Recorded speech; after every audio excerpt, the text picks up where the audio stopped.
आप जानते हैं कि पूरे प्रदेश में मिशन शक्ति फेज 5 का सेकंड चरण जो है वो शुरू किया गया है, जो 30 दिवस का है, जिसके अंतर्गत विभिन्न कार्यक्रम जागरूकता के आयोजित किए जा रहे हैं। उसी क्रम में आज कस्तूरबा गांधी बालिका विद्यालय की बच्चियां आज यहाँ पे आई हैं।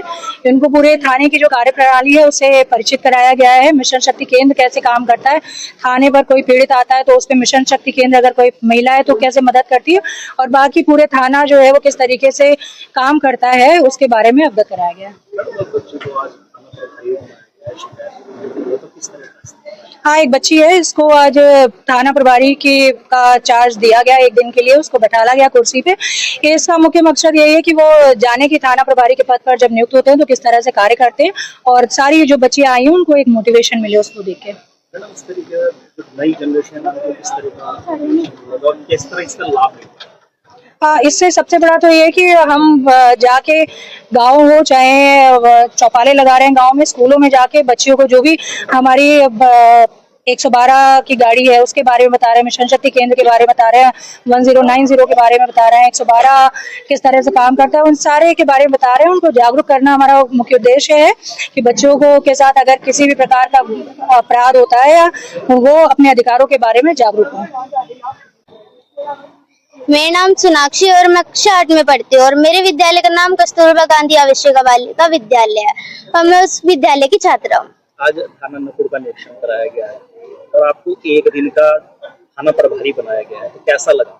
मुझे बहुत ज्यादा अच्छा भी लगा और मैंने एक की कार्रवाई भी की जिससे मुझे इतना अच्छा लगा कि मैं बस बयान नहीं कर सकती।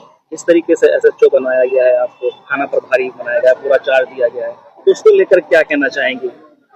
मैं कहना चाहूंगी कि मैं पढ़ लिख कर मैं भी ऐसी कुर्सी पे बैठूं और ऐसे ही निरीक्षण करूं। अच्छा, आप बालिकाओं को क्या संदेश देंगे जो बच्चे पढ़ रहे हैं, आपको सभी छात्र हैं, उनको क्या कहना चाहेंगे? मैं कहना चाहूंगी कि वह भी ऐसे पढ़े लिखे और ऐसी पोस्ट पे बैठे जहां पर उनका सम्मान हो। आज 25 मार्च 2026 को थाना सरसावा को सरसावा टोल प्लाजा मैनेजर द्वारा एक लिखित तहरीर दी गई, जिसमें कि उन्होंने बताया कि कुछ लोग जो कि अपने आप को एक किसान संगठन के पदाधिकारी बता रहे हैं, उनके द्वारा उनसे अवैध धन की मांग की गई, उगाही की गई और उसके बाद अपने समस्त पदाधिकारियों के लिए टोल फ्री कराने का भी दबाव बनाया गया। और जब उनकी ये बात नहीं मानी गई तब उन्होंने अपने निजी वाहनों से एवं स्वयं वहां बैठकर टोल का जो मार्ग है उसे अवरुद्ध कर दिया, जिससे कि वहां पर जाम लग गया। इस सूचना पर तत्काल थाना सरसावा पुलिस मौके पर पहुंचती है तथा मौके से ही प्रदर्शन कर रहे 5 व्यक्ति जो कि मुकदमे में नामजद हैं, उन्हें गिरफ्तार किया गया।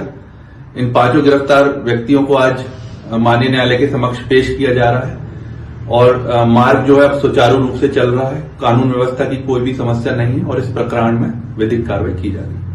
दिनांक 23 मार्च 2026 को थाना नकुड़ को सूचना प्राप्त होती है कि एक व्यक्ति जो कि ग्राम चढ़ाव थाना नकुड़ के रहने वाले हैं, जब वे अपने सुबह सुबह काम पर जा रहे थे तभी उनके एक व्यक्ति जो पूर्व से परिचित हैं, उनके द्वारा अपने साथियों के साथ मिलकर उनकी गाड़ी रोककर और जान से मारने की नीयत से उन पर फायर किया, जिससे वे बाल बाल बच गए।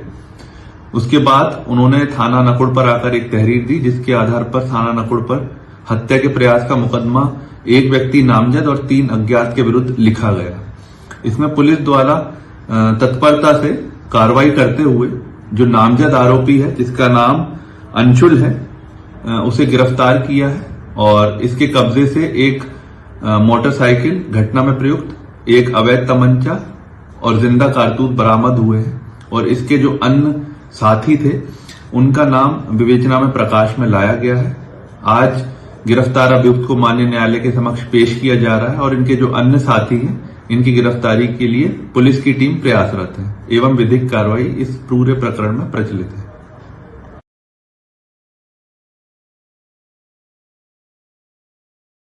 देखिए, आज थाना बेहट पुलिस द्वारा एक वाहन चोर गैंग का पर्दाफाश किया, जिसमें कि टोटल 4 अभियुक्त इसमें गिरफ्तार किए हैं और इनके निशानदेही से 11 बाइक बरामद की है।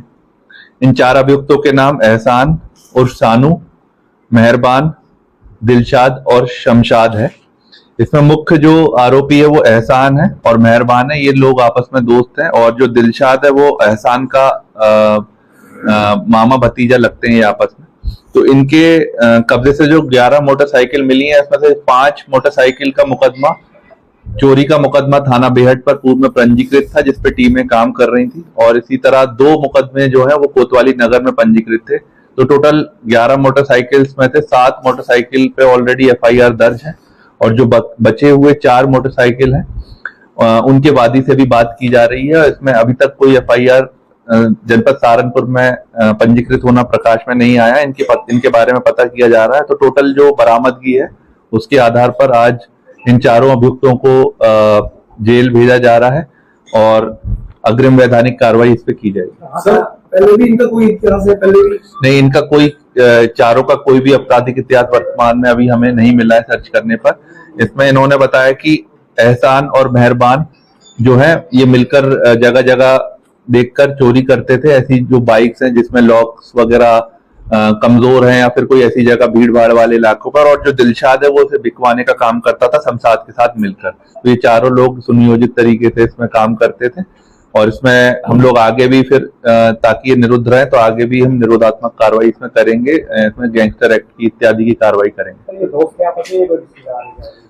एहसान की देहरादून में नाई की दुकान है, मूल रूप से यहीं का रहने वाला है, अब्दुल्लापुर का, और वहीं पर रह रहा था, और मेहरबान उसका साथी रहा है, दोस्त रहा है। तो ये लोगों ने मिलकर ये प्लानिंग की और फिर इन्होंने अपने गैंग में दिलशाद शमशाद को, जिससे कि बाइक बिक सके, शामिल किया और इस तरह से पूरी घटना को अंजाम दिया। लगभग कितनी बाइकें बेच चुके हैं? कहाँ बाइक बेची? इनके द्वारा अभी ये बताया गया कि कुछ बाइक्स इन्होंने 3-4 जो बेची थी उनके भी हम लोगों ने अभी उनके नंबर्स और उनके वादियों से कांटेक्ट कर रहे हैं। बाकी इन्होंने जो एक साथ जो बाइक रखी थी अपने छुपाकर और धीरे धीरे उसे बेचने का प्लान था, इन्हीं की निशानदेही से हम लोग 11 बाइक बरामद की। सर, एक खरीदार पकड़ में आया है? अभी तक ऐसा कोई पुख्ता जो भी डिटेल्स आपके साथ आएंगी वो क्योंकि ये लोग छुटकर में बेचते थे, कोई ऐसे बल्क में कोई नहीं खरीदता था, और हमने इनके सीडीआर वगैरह भी देखे हैं। जो भी इसमें संदिग्ध नंबर होंगे उन पर भी काम करिए। चोरी करने के पीछे कोई मेल वजह? इन्होंने ये बताया कि पैसों के लिए ये करते थे। ये थाना फतेहपुर में घटना हुई थी, जिसमें कि एक महिला जो है वो एक व्यक्ति के साथ चली गई थी, जिसका मुकदमा भी लिखा गया था, और जिसके बाद उनकी बरामदगी के उपरांत उनके मेडिकल ट्रीटमेंट कराने के दौरान ही उनके सगे भाइयों ने आके उन्हें गोली मार दी। इसमें जो मुख्य अभियुक्त है उसको पुलिस ने गिरफ्तार कर लिया है और आगे न्यायिक हिरासत में उनको भेजा जा रहा है। और इसमें जो महिला है उनकी दुखद मृत्यु हो चुकी है, और उस संबंध में भी जो आगे कार्रवाई है कराई जा रही है। तो सर, क्या जब गोली मारी थी अकेला था या उसका भाई भी था? उनके साथ इनके भाई भी थे, और वो सारी चीजें जो है वो एविडेंस का पार्ट है, वो इन्वेस्टिगेशन का पार्ट है। उसमें और कौन कौन लोग थे ये सब भी जानकारी हम लोग कर रहे हैं, लेकिन फिलहाल जो है अभी ये दोनों जो भाई हैं उन्होंने ही इस घटना को अंजाम दिया।